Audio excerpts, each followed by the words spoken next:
Monday. Welcome to Mindful Monday. Today we are tapping on the theme of releasing grief.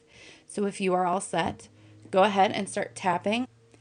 Even though I am grieving right now,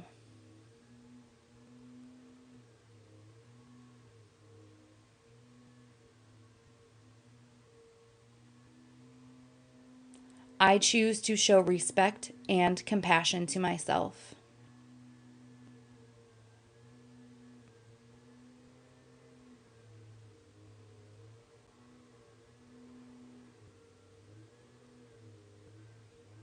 And even though I feel like this grief may never go away,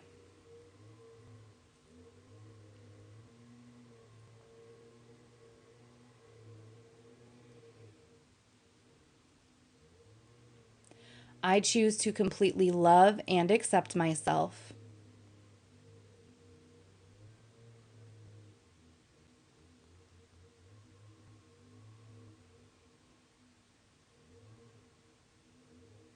As well as anyone else connected to this.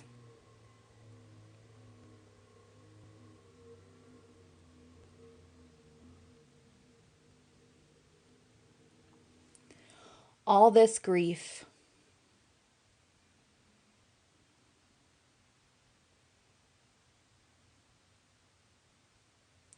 so much grief.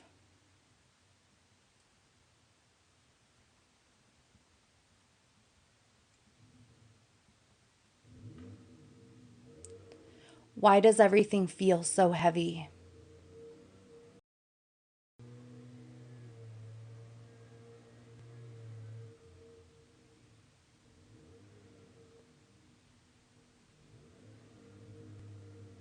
Shouldn't I be over this by now?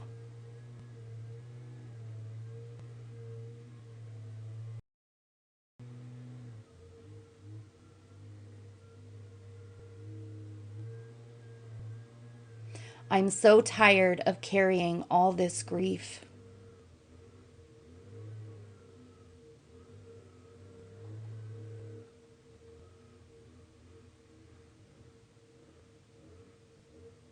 Whatever I am feeling is valid.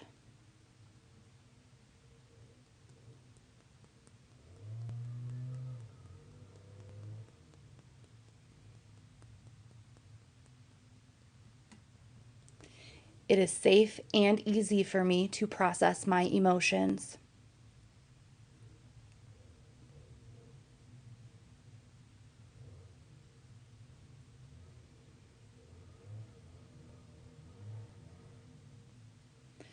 So I allow myself to process them all now.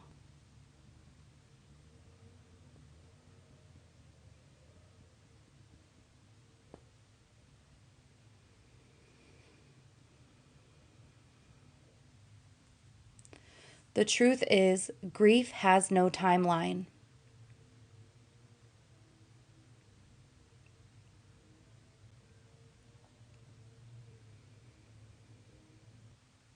There is no right or wrong way to grieve.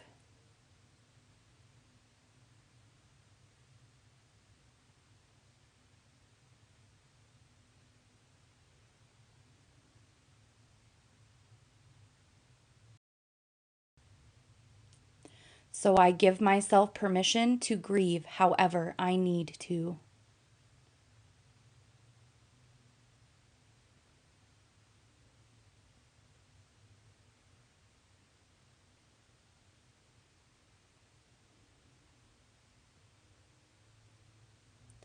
I have the courage to face and process this grief.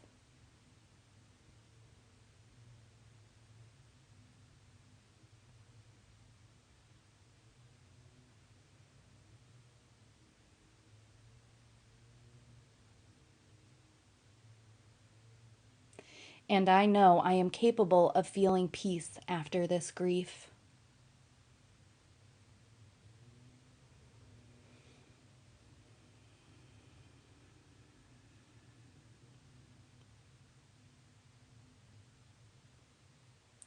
So I now release this grief.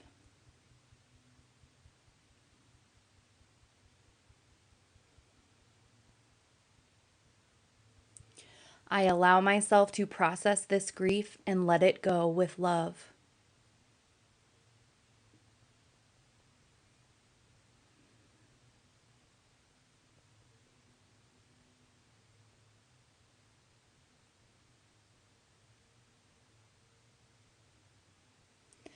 I am worthy of love and support as I grieve.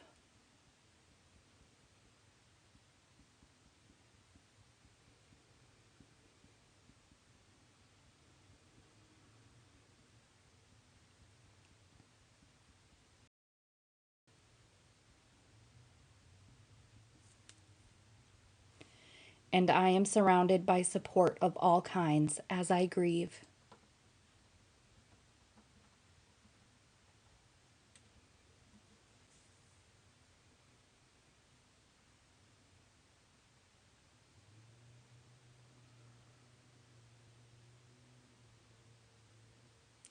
I am gentle and patient with myself as I process this grief.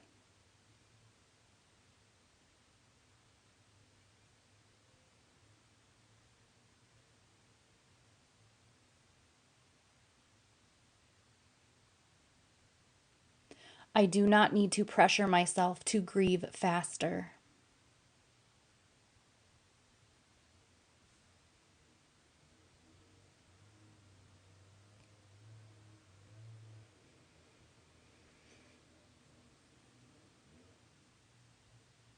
It is okay to feel more than one emotion as I grieve.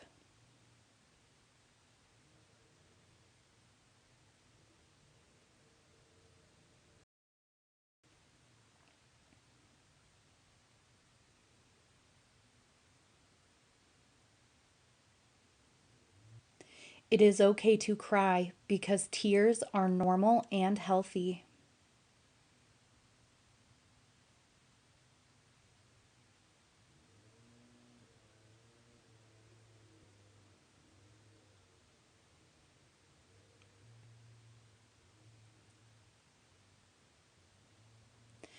There is power in my vulnerability.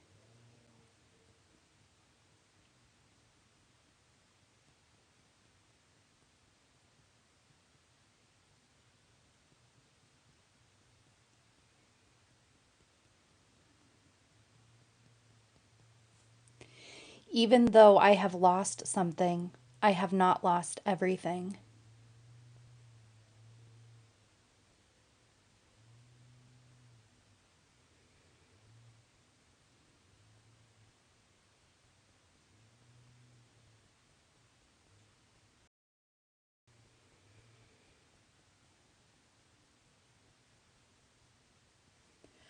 I have so much to live for.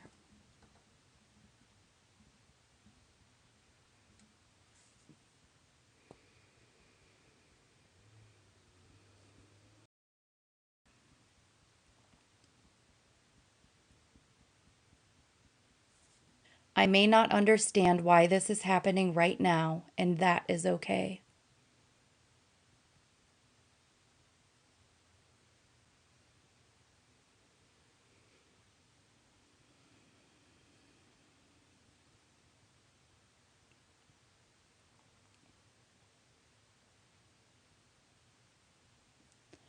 I accept myself now and always, no matter what I am feeling.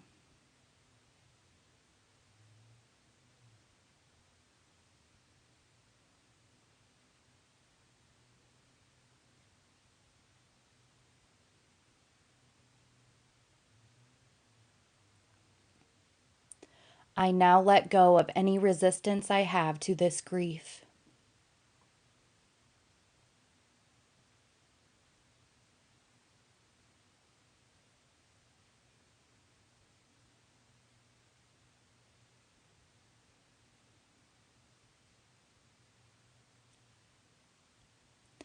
I breathe in acceptance and peace.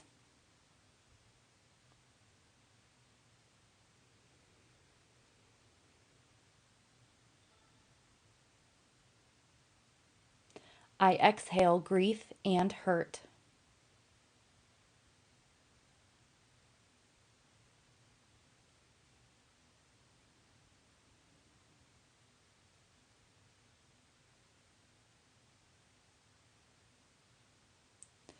My heart now feels light and free.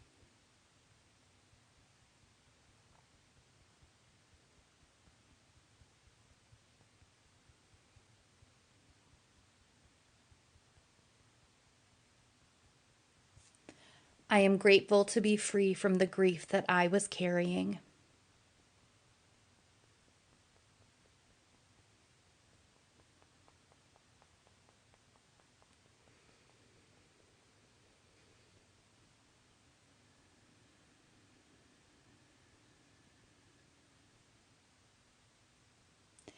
And I now know and feel the truth of this all.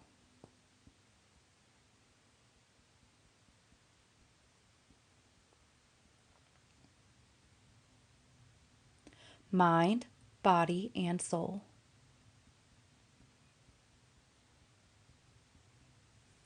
And then you can go ahead and take a deep breath in through your nose and out through your mouth. And if you have water nearby, grab a drink of water. All right, let's move on to our reading from The Power of Now. Impermanence and the cycles of life. However, as long as you are in the physical dimension and linked to the collective human psyche, physical pain, although rare, is still possible. This is not to be confused with suffering, with mental emotional pain. All suffering is ego created and is due to resistance. Also, as long as you are in this dimension, you are still subject to its cyclical nature and to the law of impermanence of all things. But you no longer perceive this as bad. It just is. Through allowing the isness of all things, a deeper dimension underneath the play of opposites reveals itself to you as an abiding presence, an unchanging deep stillness, an uncaused joy beyond good and bad. This is the joy of being, the peace of God. On the level of form, there is birth and death, creation and destruction, growth and dissolution of seemingly separate forms. This is reflected everywhere. In the life cycle of a star or a planet, a physical body, a tree, a flower, in the rise and fall of nations, political systems, civilizations, and in the inevitable cycle and loss in the life of an individual. There are cycles of success when things come to you and thrive, and cycles of failure when they wither or disintegrate and you have to let them go in order to make room for new things to arise or for transformation to happen. If you cling and resist at that point, it means you are refusing to go with the flow of life and you will suffer. It is not true that the up cycle is good and the down cycle is bad, except in the mind's judgment. Growth is usually considered positive, but nothing can grow forever. If growth of whatever kind were to go on and on, it would eventually become monstrous and destructive. Disillusion is needed for new growth to happen. One cannot exist without the other. The down cycle is absolutely essential for spiritual realization. You must have failed deeply on some level or experienced some deep loss or pain to be drawn to the spiritual dimension. Or perhaps your very success became empty and meaningless and so turned out to be failure. Failure lies concealed in every success, and success in every failure.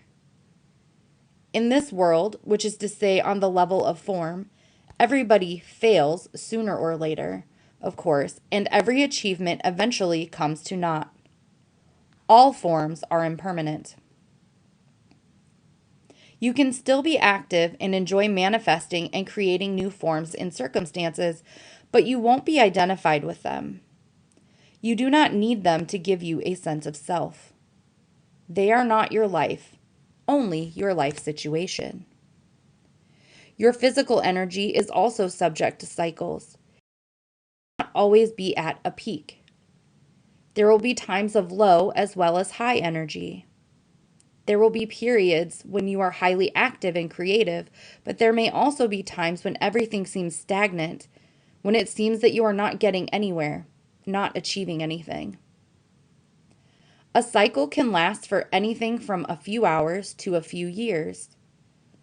There are large cycles and small cycles within these large ones. Many illnesses are created through fighting against the cycles of low energy, which are vital for regeneration. The compulsion to do and the tendency to derive your sense of self-worth and identity from external factors such as achievement is an inevitable illusion as long as you are identified with the mind. This makes it hard or impossible for you to accept the low cycles and allow them to be. Thus, the intelligence of the organism may take over as a self-protective measure and create an illness in order to force you to stop, so that the necessary regeneration can take place. The cyclical nature of the universe is closely linked with the impermanence of all things and situations. The Buddha made this a central part of his teaching. All conditions are highly unstable and in constant flux. He put it, impermanence is a characteristic of every condition, every situation you will ever encounter in your life. It will change, disappear, or no longer satisfy you. Impermanence is also central to Jesus' teaching.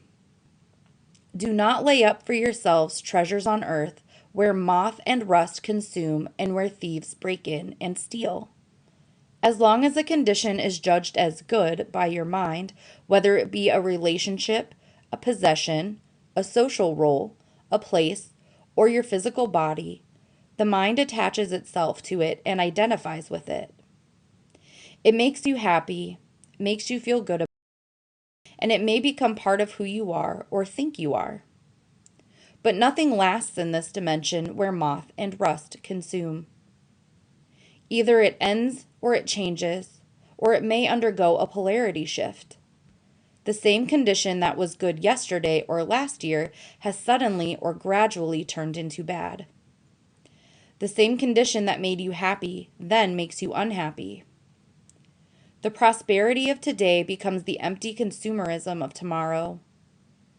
The happy wedding and honeymoon become the unhappy divorce or the unhappy coexistence. Or a condition disappears, so its absence makes you unhappy. When a condition or situation that the mind has attached itself to and identified with changes or disappears, the mind cannot accept it. It will cling to the disappearing condition and resist the change. It is almost as if a limb were being torn off your body. We sometimes hear of people who have lost all their money or whose reputation has been ruined by committing suicide. Those are the extreme cases. Others, whenever a major loss of one kind or another occurs, just become deeply unhappy or make themselves ill. They cannot distinguish between their life and their life situation. I recently read about a famous actress who died in her 80s. As her beauty started to fade and become ravaged by old age, she grew desperately unhappy and became a recluse. She too had identified with a condition, her external appearance. First, the condition gave her a happy sense of self, then an unhappy one. If she had been able to connect with the formless and timeless life within, she could have watched and allowed the fading of her external form from a place of serenity and peace. Moreover, her external form would have become increasingly transparent to the light shining through from her ageless true nature. So her beauty would not really have faded, but simply become transformed into spiritual beauty. However, nobody told her that this is possible. The most essential kind of knowledge is not yet widely accessible. The Buddha taught that even your happiness is dukkha, a Pali word meaning suffering or unsatisfactoriness. It is inseparable from its opposite. This means that your happiness and unhappiness are in fact one. Only the illusion of time separates them. This is not being negative.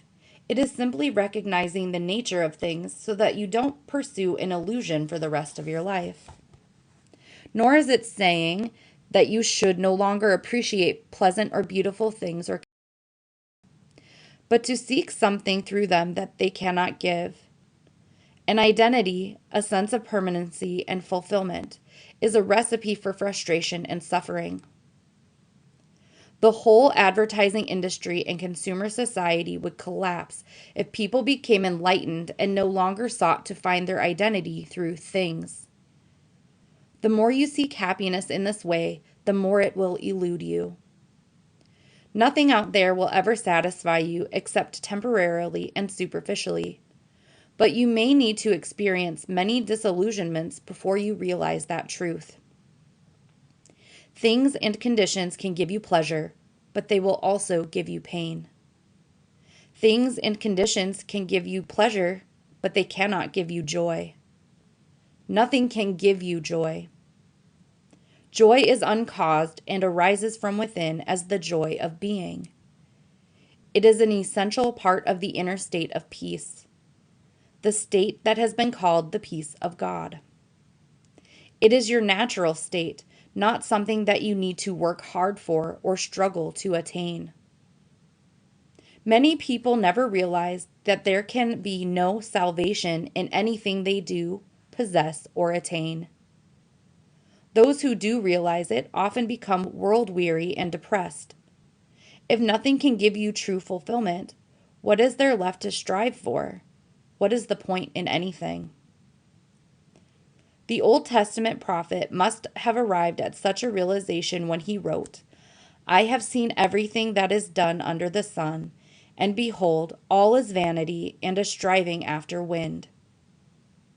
When you reach this point, you are one step away from despair, and one step away from enlightenment. A Buddhist monk once told me, "All I have learned in the 20 years that I have been a monk, I can sum up in one sentence. All that arises passes away. This I know." What he meant, of course, was this: I have learned to offer no resistance to what is. I have learned to allow the present moment to be and to accept the impermanent nature of all things and conditions. Thus, I have found peace. To offer no resistance to life is to be in a state of grace, ease, and lightness. This state is then no longer dependent upon things being in a certain way, good or bad. It seems almost paradoxical. Yet when your inner dependency on form is gone, the general conditions of your life, the outer forms, tend to improve greatly. Things, people, or conditions that you thought you needed for your happiness now come to you with no struggle or effort on your part, and you are free to enjoy and appreciate them while they last. All those things, of course, will still pass away. Cycles will come and go. But with dependency gone, there is no fear of loss anymore. Life flows with ease.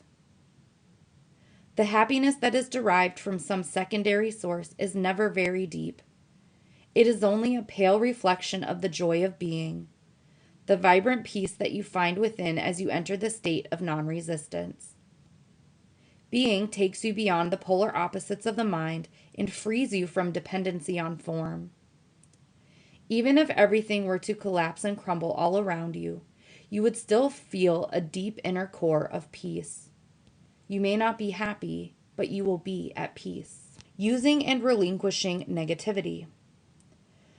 All inner resistance is experienced as negativity in one form or another. All negativity is resistance. In this context, the two words are almost synonymous.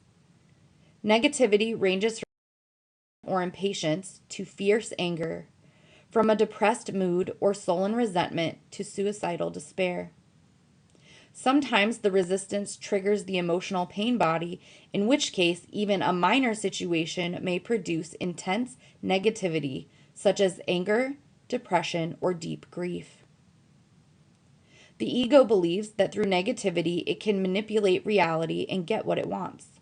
It believes that through it, it can attract a desirable condition or dissolve an undesirable one. A Course in Miracles rightly points out that whenever you are unhappy, there is the unconscious belief that the unhappiness buys you what you want.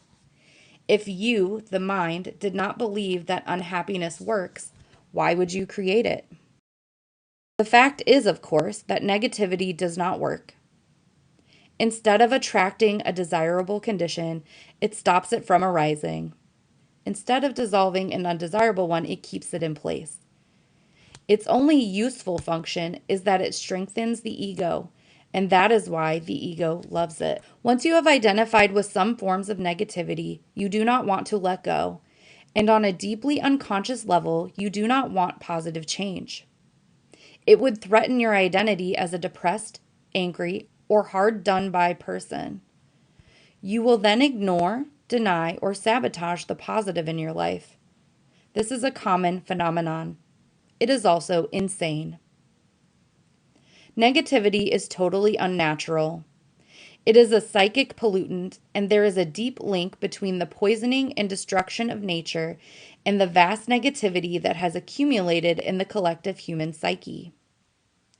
No other life form on the planet knows negativity, only humans. Just as no other life form violates and poisons the earth that sustains it.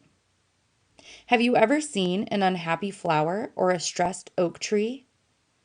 Have you come across a depressed dolphin, a frog that has a problem with self-esteem, a cat that cannot relax, or a bird that carries hatred and resentment? The only animals that may occasionally experience something akin to negativity or show signs of neurotic behavior are those that live in close contact with humans and so link into the human mind and its insanity. Watch any plant or animal and let it teach you acceptance of what is. Surrender to the now.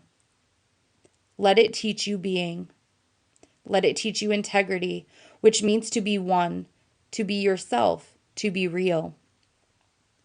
Let it teach you how to live and how to die, and how not to make living and dying into a problem.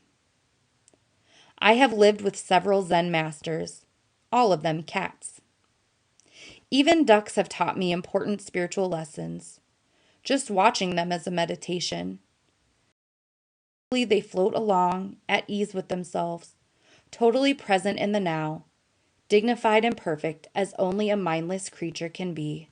Occasionally, however, two ducks will get into a fight, sometimes for no apparent reason, or because one duck has strayed into another's private space. The fight usually lasts only for a few seconds, and then the ducks separate, swim off in opposite directions, and vigorously flap their wings a few times. They then continue to swim on peacefully, as if the fight had never happened. When I observed that for the first time, I suddenly realized that by flapping their wings, they were releasing surplus energy, thus preventing it from becoming trapped in their body and turning into negativity. This is natural wisdom, and it is easy for them because they do not have a mind that keeps the past alive unnecessarily and then builds an identity around it. And that's where we will stop for today. And that is going to wrap up Mindful Monday for today.